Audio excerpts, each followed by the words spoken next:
Hello! In this video I'm going to share my experiences with the Kyosho Mini-Z lineup, including the best models for having fun at home in a limited space on various surfaces. We'll look at the ME all-wheel drive series, the MR rear-wheel drive series, and finally the MB series brushed and brushless buggies. Alright, so first up we've got the Kyosho Mini-Z Supra 4-wheel drive drift car. So it's got the hard plastic wheels and their brushed buggy, which is also a ready set. So the ready set comes with the KT 531P, which is it's a pretty solid controller for a ready set car. It's not very fancy. It's very no frills, but it's got a nice foam grip. Overall, it feels pretty solid. Taking a look at the size comparison, if we take a look at the buggy and we compare that in size to like the 1/16th scale Traxxas E-Revo, you can see just how significant the size difference between these two is. The Mini-Z's a lot smaller, and even bigger if we take a look at something which even for 1/10 scale is fairly small by today's standards. The Tamiya Frog, these guys are micro in comparison. Now, ground clearance wise, one of the first questions, depending on where you're going to be driving, the Supra and the MA03 quite low to the ground, using very unscientific, how many quarters can you fit under it? We've got about a 2-quarter clearance that barely clears ground clearance from the midst of the car and the Supra, and we can compare that to the buggy, where we can take about 6 quarters, stack it up, and you still have that same level of ground clearance where you're fine. So significantly more ground clearance as you'd expect on the buggy. These do drive phenomenal. They really feel like they're 1/10 scale larger. They drive bigger than they are. Really excellent handling. The little MA03s all-wheel drive are drift cars. They're a ton of fun. It's a very different driving experience. I would recommend, if you're just getting started in drifting, to go ahead and invest in the Gyro that they have available. It's very easy to install. Basically plugs right in, really simple. These do also have a lighting option, so you can run headlights and taillights. That plugs in there. The Supras do not come with any of the lighting. The MR series, which are the rear-wheel drive, these do come with the lighting. These are a lot harder to drive inside. These rear-wheel drives are great on a racetrack when you have a nice foam track and some really well prepared. If you're going to have fun and drive on a kitchen counter, on the floor, inside with theirs, I really do recommend the all-wheel drive. If you're racing, if you've got a better prepared place, the rear-wheel drive is great. They're just different purposes. They're both great in time, and honestly, you might want both. Obviously budget permitting, but they're a ton of fun. Again, very different driving characteristics. If we take a look here in this collection that I've got the MR03.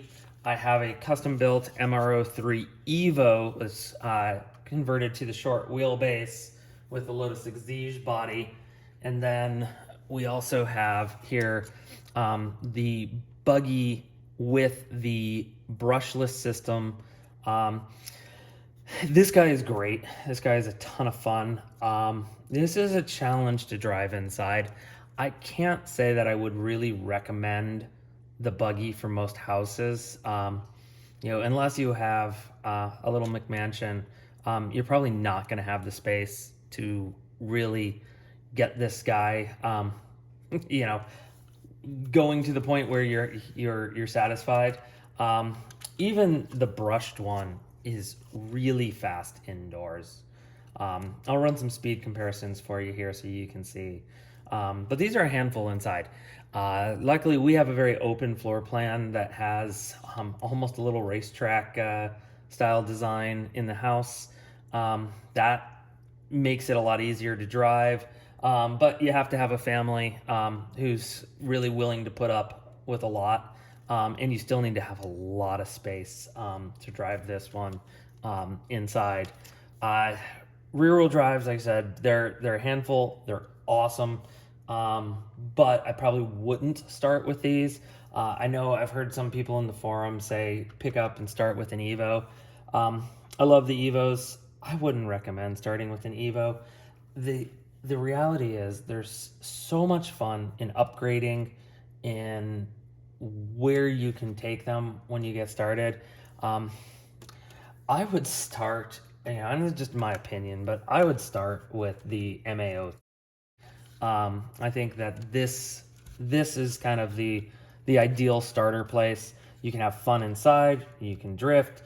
If you don't want to drift, it's not hard to convert it to grip. It's a wonderful addition that you can make where you actually set up an alternate piece. You get the right wheels, practice driving, determine what you like. The ready sets, these controllers are plenty fine to get started. If it's something that it turns out you really like it, there are a few good upgrades you can do. The reality is the buggies like this, you can swap receivers, but you can't swap receivers through the entire line.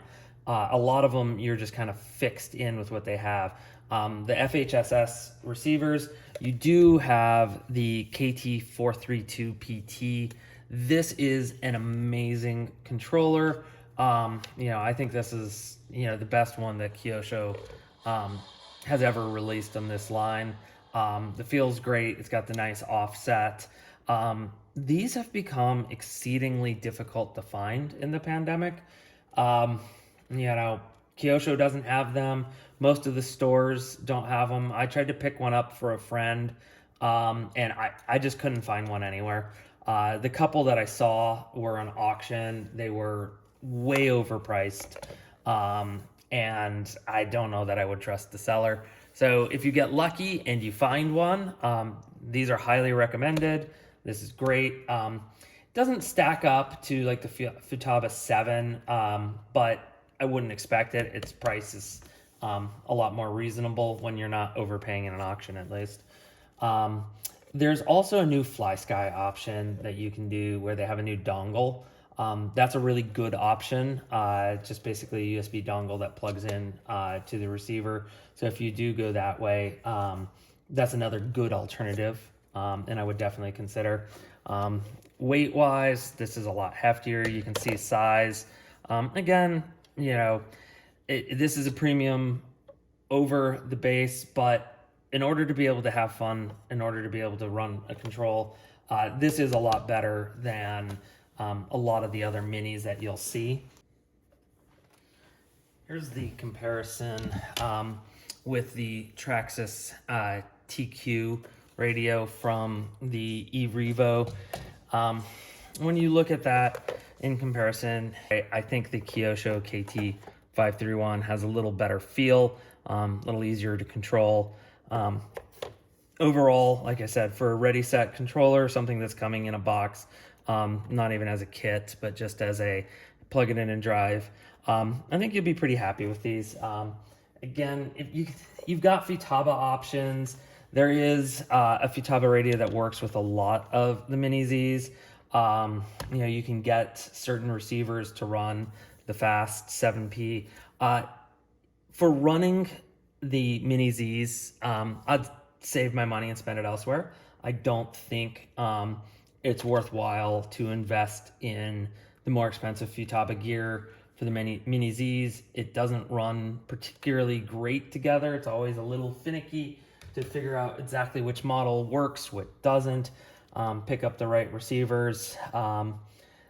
I think it's easier to stick to FHSS and stick to the 531P. If you do want to upgrade, like I said, I would consider the 432 PT if you look for it on eBay, or the Fly Sky adapter that you can find. Otherwise, ultimately, it really comes down to driving and fitting in the space that you have. These guys are great outside. They're not going to run in grass or rocks. But if you have a driveway and it's got a little bit of minor seams, if you have back patios that are large enough, these are phenomenal. Sidewalk runs where you can set up a racetrack connected to a driveway. For a lot of houses, that works really well. Tight packed gravel, as long as it's small, quarter minus, you'll be fine. Bigger gravel, full scale car size gravel isn't going to work with these. I'll give you some demos and we'll run it outside. But these are really strictly indoor. I mean, that ground clearance is very minimal. The suspension is extremely minimal. Even the seams on a tile is about the maximum you can get. If you're drifting, it will tend to catch on those seams. You want a smooth surface. Very close tile does work. Linoleum works. And you can pick up exercise mats and build them into a little racetrack if you've got the space. Again, it just depends on how much you're having fun at home versus you're trying to set up a little piece, and also who's there to run with you. I like to set up a little race course. I usually con my whole family into driving with me, but it's nice to be able to set up lap times. There's some fun little lap timer pieces that you can find out there, and then just work on your lap times. So let's go ahead and put these down on a couple different types of carpet, and what I'll do is we'll stick to the all-wheel drive. And the buggy, actually we'll do the couple of ready sets right here, and compare some of these two on some different driving pieces and look at speed.